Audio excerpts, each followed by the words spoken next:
به خاطر الله شما رو احترام میکنیم دوملو. به نهایت خرسندیم که با شما پیوست شدیم. خیر، سوال داریم اویدی قربانی دوملو.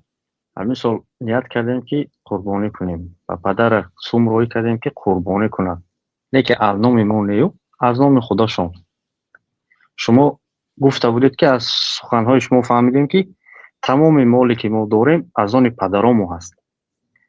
این سومی که من برای پدر روی کردم این سومی پدر شده میتونه؟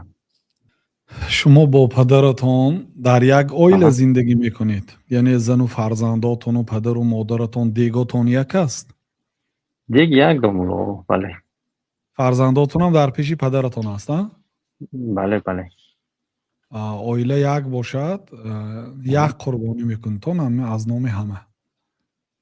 اون از نام سخنی که گفتید و حدیثی پیغمبر صلی الله علیه و سلم است: انت و مالک لابیک، تو و پول و مالهاتم از آن پدرت هست. لیکن مادامی که اویلتان یک باشد، یک قربانی برای یک اویل کفایه هست، یعنی یک تکی کردید از گردن همه ساقط میشد.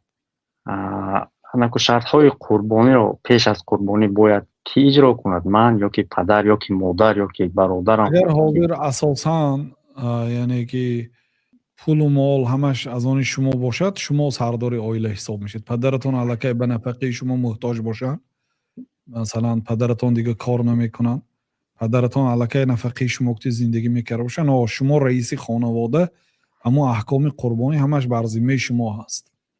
مثلا حدیثی هست که پیامبر صلی الله علیه و سلم میگه اگر دهه اول در آید و کدام آدمی که از بین شما قربانی میکرده باشد ناخن نگیرد، موی نگیرد، گفتن همین این حدیث شما و دخلش است، چون که شما هم صاحب مال هم صاحب عائله شما هستید الکی. نه پدر من ممکن پول پدر من اونجا باشد، من نمیدونم، آدم گپ نمیزنه، ممکن باشه. به هر حال به هر حال شما کلام